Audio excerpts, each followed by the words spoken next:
Now, every time I see a video out there where somebody is unboxing a Kindle or they just bought their first Kindle, I love to comment on those videos and say, this will either be life-changing or not.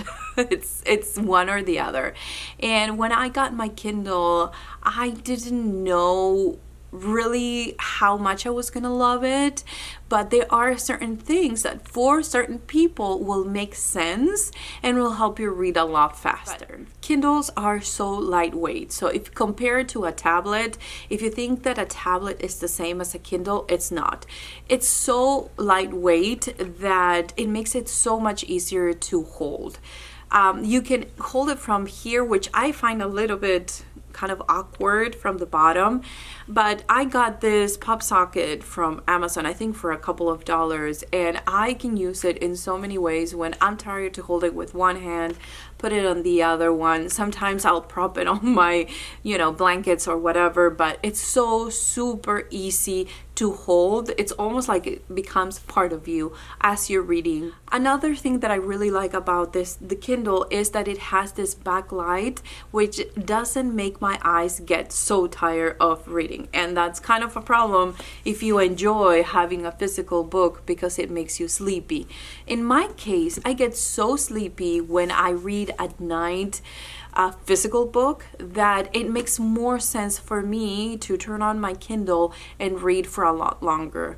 I could probably read about 20 minutes on a physical book, and I can read about a couple of hours if I have the time, because I don't really get the tired eyes that I get when I read from a regular book.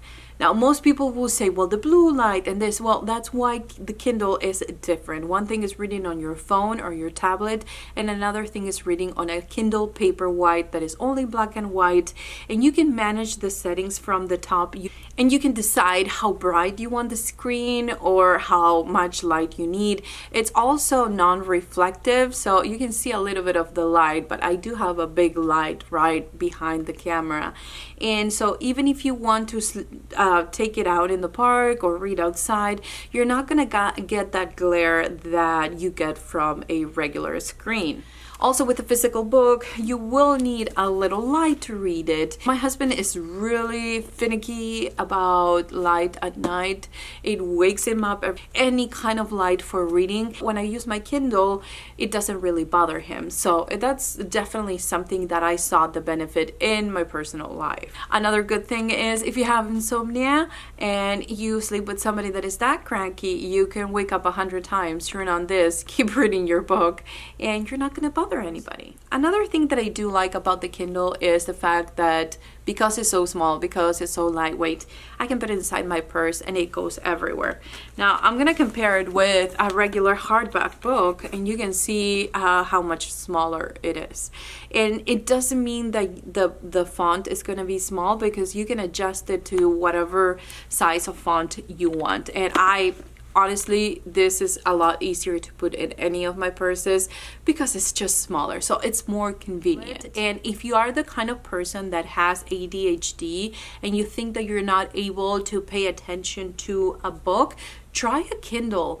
I feel like a lot of people with ADHD cannot sit down to read a physical book, but in my personal experience, reading on a Kindle is making that disconnect that sometimes I had with physical books a lot better, and I'm able to, yes, I can read physically, but I can read a lot faster on my Kindle. Now, another benefit of Kindle is that I feel like it's best for mood readers. If you, like me, are a mood reader, then you probably know that you can like a thriller, you can like romance, you can like a horror, there's so many things that you can enjoy. And when you travel or when you want to go somewhere, you're not sure what you're gonna be in the mood for reading.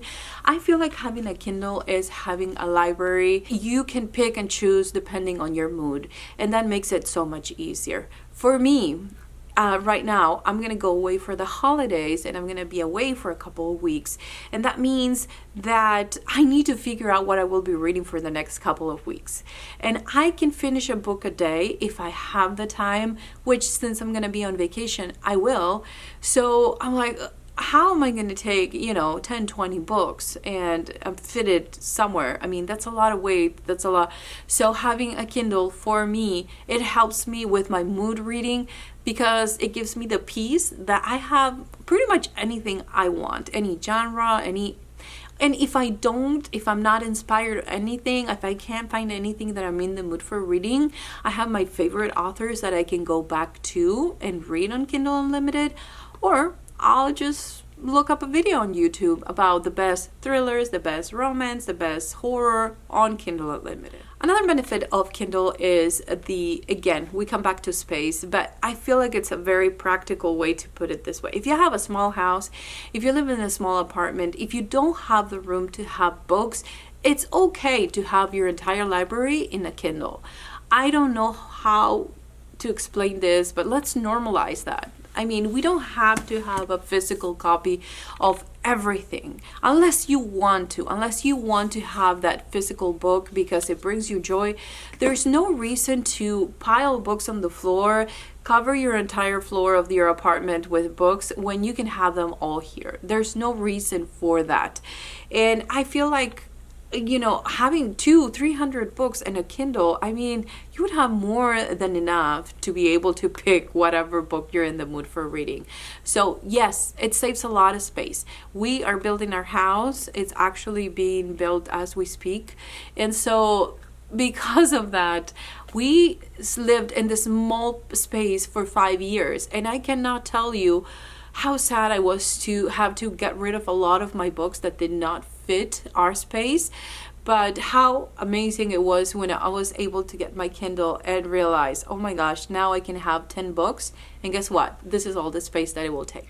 Now, another feature that it has is that you can do audiobooks. If you buy a book on Audible, it will show up here, and I don't know if you can see it there, but basically you click here on play, and you can listen to your audiobook, which is great. So you can add all your audibles. I mean, all your Audible books will come straight to your Kindle. However, you can only listen to an audiobook in your Kindle if you have Bluetooth headphones. That is the only way that you can listen to it, because this doesn't have a speaker. So you cannot listen with the Kindle itself. But if you have Bluetooth headphones, you can connect it to the Bluetooth here, and you can listen to your Audible books and your Kindle. Now, I have to say that the life-changing part of this Kindle, or the idea of reading on a Kindle, for me in particular with a little bit of ADHD, is the fact that I can read faster. I don't know if it is because of the turning of the pages. It's just a click and you're done and you're moving on. Maybe it's because I mess too much with a physical book. I move too much, I'm uncomfortable.